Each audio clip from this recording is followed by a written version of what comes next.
From CBS News Bay Area, this is the Morning Edition. Thanks for joining us this morning. It is Thursday, February 22nd. I see the weekend, Max, so let's get started. President Biden is in the Bay Area making withdrawals from the campaign cash machine, and it seems wherever he goes, protesters seem to follow. Why protesters say the president could pay a political price for his stance. We live in a free country, and there is free speech, and that means we have to listen to awful and heinous comments like we just listened to. Walnut Creek, the latest Bay Area city to have their city council meeting hijacked by hate speech. But can they do anything about it? I just felt like this crazy pounding from my heart, and like I had no clue what was going on. February is American Heart Health, and this morning we take a look at how smartwatches can help doctors diagnose irregular heart rhythms. Being around that type of environment was exciting. I wanted to get up and dance too. The first historically black Greek sorority is inspiring a new generation to a century-old tradition. She's very dog-like, but I think he thinks he's part human too. And meet this adorable giant rabbit who spends his days making people happy. Aw, little fluffy bunny. Not little. That is Not a little big at all. fluffy bunny. Good morning. I'm Gianna Franco. And I'm Max Darrow. Reed and Nicole are off today, and it's great to be here with you, Gianna. I know. Thanks for hanging out. Last time we hung out, we were at the airport for, I don't know, 6, 7 hours. However long it was a couple too many. Yeah. Oh, you mean it was too many with me? We had a Max? great time. Okay. But too checking. much airport time. Yeah, a lot of airport time for sure. Well, let's get a live look outside on this Thursday morning, taking a view from our Black Mountain cam over the cloud cover there. Look at that. It looks so fluffy and beautiful, Jess, but we know sometimes that comes with its own set of issues, like maybe a little bit of fog this morning. Yeah, you know, that fog is causing some issues for us at the surface level. Visibility not the best with this patchy setup, but you know what? Into the afternoon, we're going to see this fog lift. This is actually the trend for us throughout the next couple days. And right behind me, you can see the Bay Bridge, or at least some of it. You can make it out, sort of. And that's the case for us all throughout the Bay Area this morning. Some of us are getting better visibility than others, but we are all waking up together in the same setup with 40s in the forecast and light winds, which means that fog is going to definitely want to take its time to exit as we head into the afternoon hours. Now, heading into the afternoon, we are gearing up for a beautiful dry day ahead of us. We'll still see partly cloudy skies throughout the Bay Area. That's the trend throughout the next couple days, but we are in this much needed dry break for us today, tomorrow, heading all the way into our Saturday forecast, just in time for the Chinese New Year parade. Now, taking a look at our first alert Doppler, dry as can be, but we are still seeing those cloudy, cool, foggy conditions. It'll be the trend, like I said, for the next couple mornings, but we do have a nice late week warm up right around the corner. We're talking about upper 60s heading into this weekend's forecast for many of us in our inland areas, and our next chance of showers rolls in late Sunday night, early Monday morning, ending that little bit of a dry break that we have heading into this weekend's forecast. But like I mentioned, Chinese New Year parade, it's going to be beautiful. We're expecting 60s in the forecast along the peninsula. Upper 60s in our inland areas. If you're celebrating there, it's going to be a beautiful one ahead of us. And I'm going to talk more about what you can expect with that rain right around the corner and how long it's going to last. For now, G, how are the roads looking? You know, they're looking okay in some spots, Jess. I'm going to start off the live look at conditions here over at the Golden Gate Bridge. And you can see it's quiet as far as the commute goes, but those clouds are out there. So we'll let you know if that fog sort of settles in through there. Now, where we are still seeing that fog this morning, look at this. This is a live look from one of the Caltrans cameras situated sort of a bird's eye view there on the upper deck as you head over into San Francisco near that tower there. And I mean, both directions, you've got that fog as you head into the East Bay and as you come over into the city. It doesn't look as bad once you're at the toll plaza. You see the sun coming through there, but it is backed up. Max? Now to a developing story this morning. AT&T says it is trying to fix an outage right now for many wireless customers all around the nation, including emergency calls to 911 in San Francisco. The company says the city's 911 center is still up and running, but many people may not be able to call in. Customers with Verizon and T-Mobile are also reporting outages.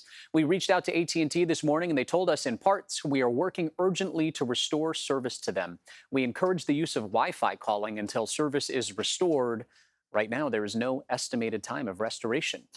Well, one of the most picturesque places in San Francisco became a landing pad for Marine One on Wednesday when President Biden flew in to make a withdrawal from the Bay Area campaign cash machine. Local leaders were there to greet the president upon his arrival, including Mayor London Breed and his longtime colleagues from his day in Congress, Nancy Pelosi. Give you a live look now at the Fairmont Hotel out in the distance right behind us there. This is a live picture. That's where President Biden is staying for his visit at the Bay Area.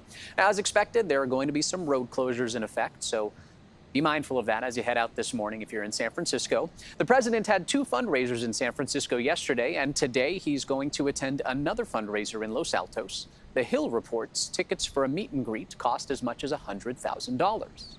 With the president in town, protesters got about as close as police would allow them to. Last night, we saw some in Pacific Heights. Kelsey Thurday tells us more. Free! Free Palestine! Free! Free Palestine! Hundreds of pro-Palestine supporters rallied at a park not far from the president's scheduled event, calling on him to support a ceasefire in Gaza and end military aid to Israel. I think he should be stronger and stand up to Netanyahu, who's basically turning around and saying, we're not going to do anything you say, President Biden. We don't want a 2-state solution. So he's laughing all the way to the bank, and I want Biden to look strong and not weak. He's the president of the United States. We're the most powerful country militarily, economically, in so many different facets. He has the power to influence the international community and help out. If he wanted to, he could. Many of these protesters told me they continue to feel like their government and President Biden specifically are ignoring what they see as a humanitarian crisis. You have a right to protect yourself, but destroying the housing of 1.5 million people, that is so unnecessary to protect yourself. It's genocide.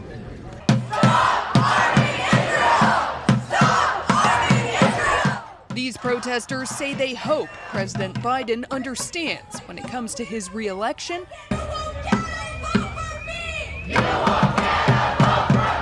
His response to the war will play a big role in who chooses to support him.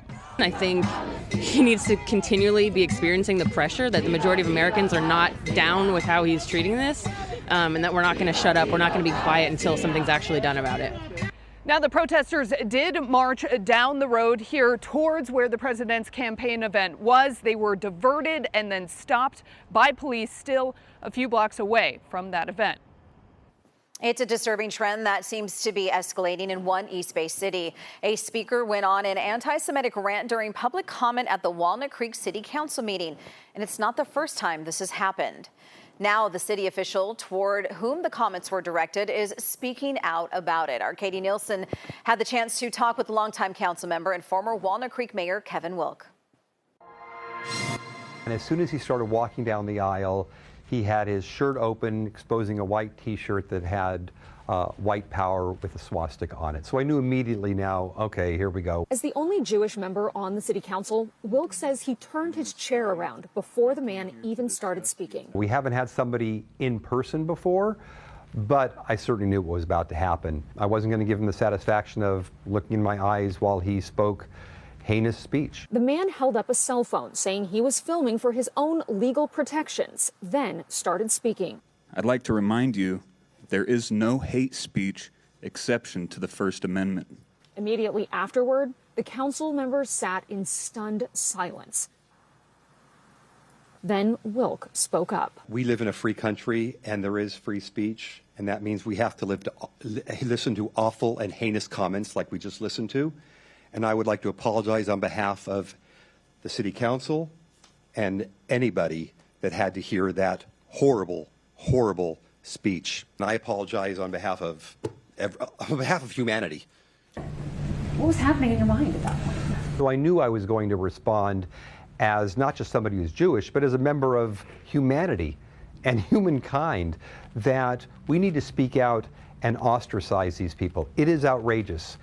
And what they want to do is normalize it and make people numb to this speech and just have it become just another Tuesday council meeting. It was more than disturbing. It was just awful. Teresa Drenick is the Deputy Regional Director of the Anti-Defamation League and says Councilmember Wilk's response was critical. It was rhetoric that can and might incite violence in the real world, and it must be called out. It must be condemned. Something Wilk says he plans to do if it happens again. I'm not going to cower from this. I'm going to stand up for people in the community. For every one of my voice, there's 1,000 people out there that wish that are feeling that they don't have a voice. Time now for a look at this morning's top stories. Today, the Alameda County District Attorney will be holding an event in Oakland with Oscar Grant's mother. He was the 22-year-old man who was shot and killed by a BART police officer at the Fruitvale BART station in 2009. Today, DA Pamela Price will be turning over some of Oscar Grant's personal property to his mom, Wanda Johnson. This comes as Price tries to fight off an attempt to recall her from office. In less than 12 hours, the Odysseus lunar lander is scheduled to touch down on the moon. This uncrewed spacecraft, co-developed by NASA and Lunar Lander Program Intuitive Machines, was launched last Thursday, and it's headed to the moon's south pole. If all goes well, this will become the first ever private spacecraft to make a soft landing on the moon and the first U.S. mission to land there since 1972. The spacecraft is expected to land around 2:00 p.m.